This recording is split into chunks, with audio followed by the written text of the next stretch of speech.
My own brothers died tragically as well, truth be told.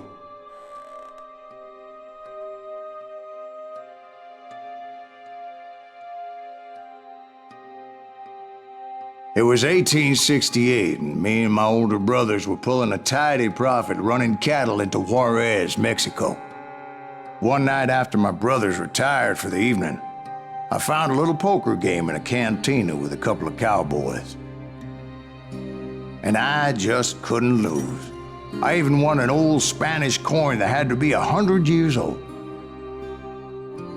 Well, I was mighty pleased with myself the next morning as my brothers and I rode for Texas. But before we crossed the border, those cowboys caught up with us. It was Johnny Ringo, Roscoe Bob Bryant, and another asshole named Jim. They wanted their money back and everything else we had, including our lives, as those boys didn't want us coming for them later. Bob put that old Spanish coin in my mouth and said, "I won't have it said that I left you with nothing, boy." Well, those horses bolted, and there we hung as those bastards rode away. The branch finally snapped under the weight of the three of us, but being my older brothers were bigger and heavier, they were already dead. And right then I swore to myself that I would avenge them. Ringo you know about.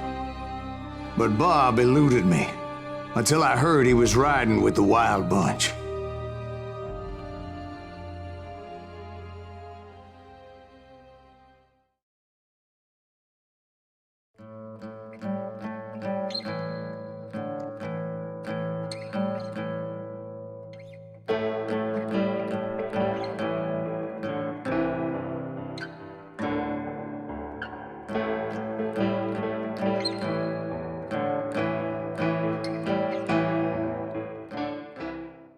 I'd been on their trail for months, ever since they left their hideout in the Bighorn Mountains.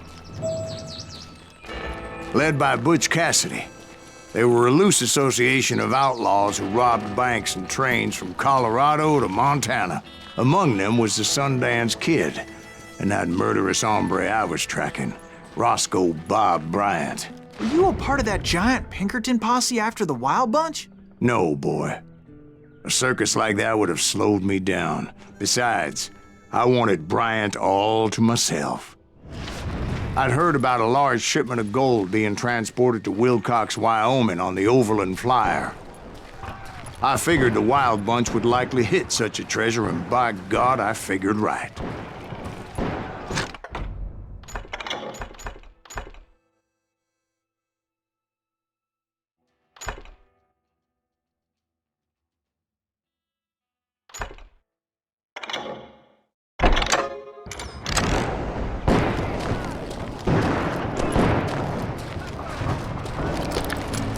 They blew the bridge with the intention of forcing the train to stop. Well, I assumed the Wild Bunch was likely in the still intact part of the train high above, so I had no choice but to make my way up through the passenger cars dangling down. I was determined to make that sumbitch Bob pay for what he did to my brothers.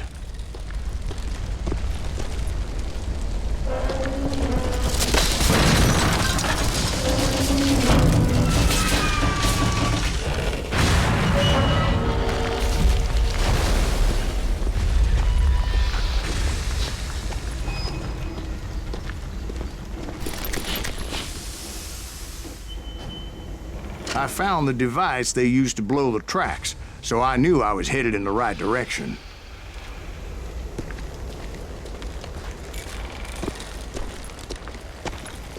My ears are still ringing from blowing up that bridge. What'd you say? I can't hear a goddamn thing. Well, I made my way off unscathed and came upon a few members of the gang and had no choice but to dispatch them. From there, I had to negotiate an even more precarious route.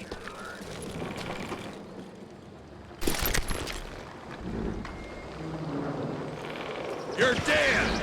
But first, I would need to get my ass out of there.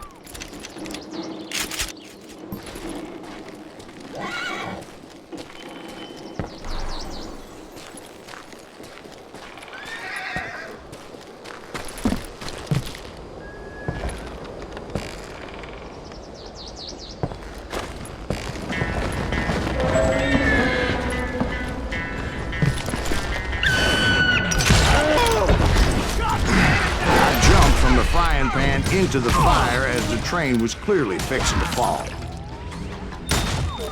You can run, but you can't hide forever.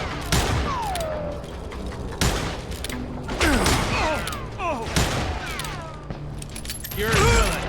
I had found the gang, but in order to find old Bob, I needed to fight my way forward past a whole passel of desperados.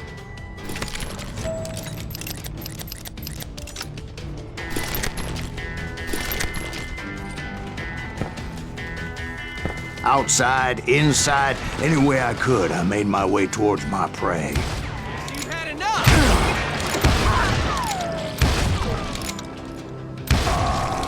Damn him.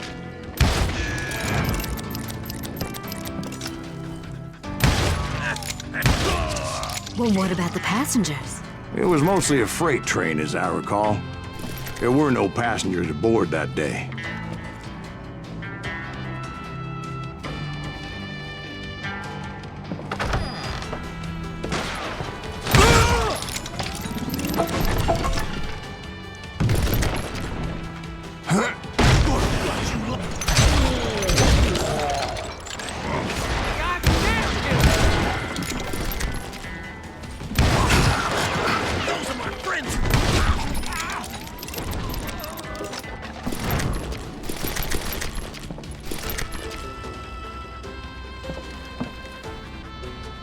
As I mentioned before, I am not fond of heights. But I was too busy dodging bullets to worry about falling to my death. Odds were I was likely to die that day anyway. So I was determined to take down as many of those bastards as I could.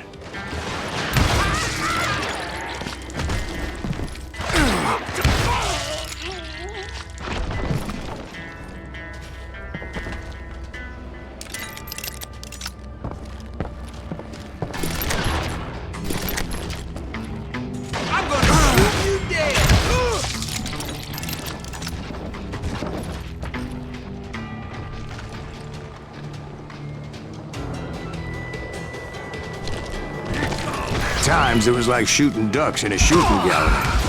The only difference is these damn ducks shot back.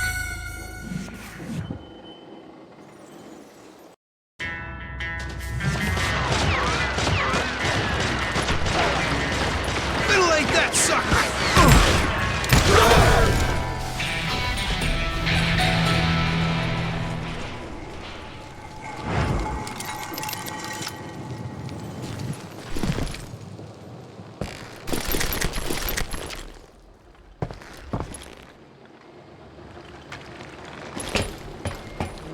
I kept hoping the law would show up and give me a hand. You mean like that giant Pinkerton posse that I read about?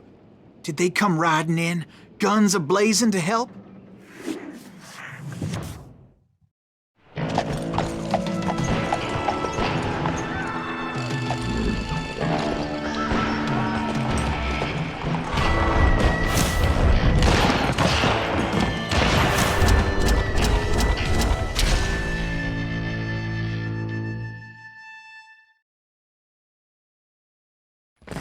Help?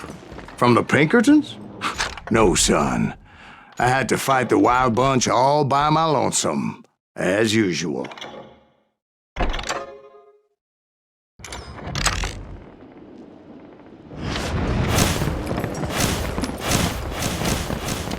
Just shoot him, for Christ's sake! Who the hell is that?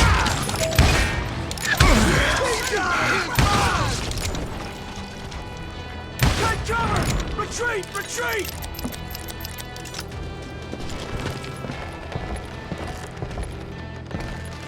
He's killing everybody! He'll kill us all! Run! Now you're dead.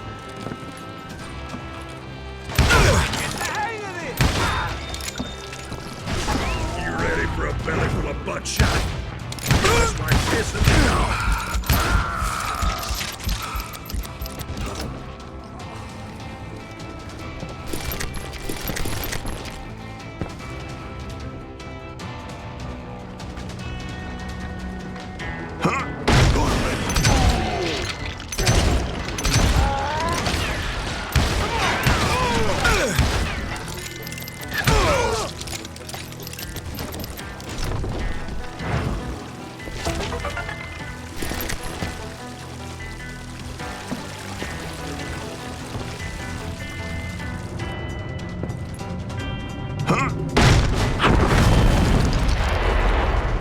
My guess is those dime novels didn't portray this as it happened, did they?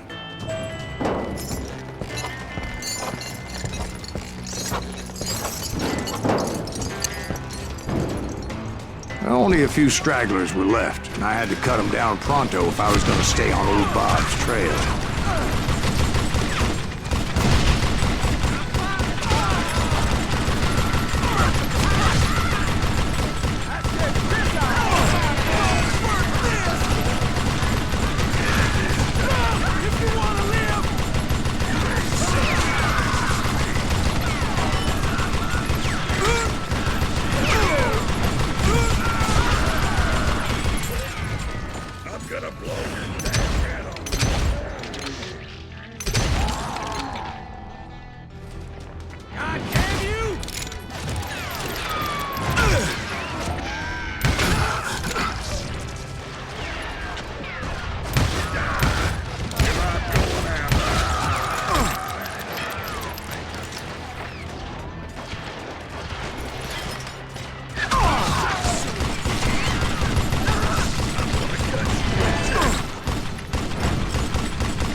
Once I silenced all those guns, I went searching for my nemesis, determined to finally have my justice. But the only survivor who welcomed me was George Flat-Nose Curry. Who was he? The fastest gun in the gang. Right after Sundance, I mean. And Kid Curry, and maybe Elsie Lay. Though some folks might dispute that.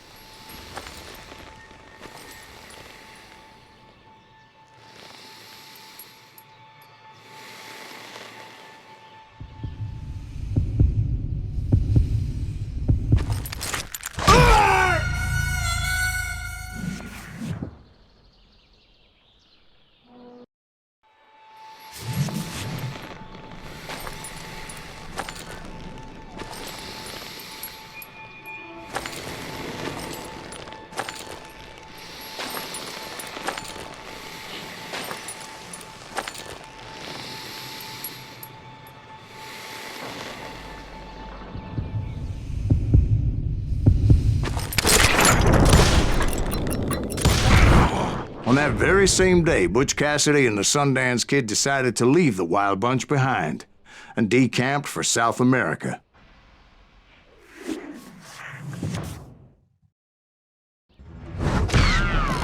They ended up living down there for many years, but I'm sure you already know all about that.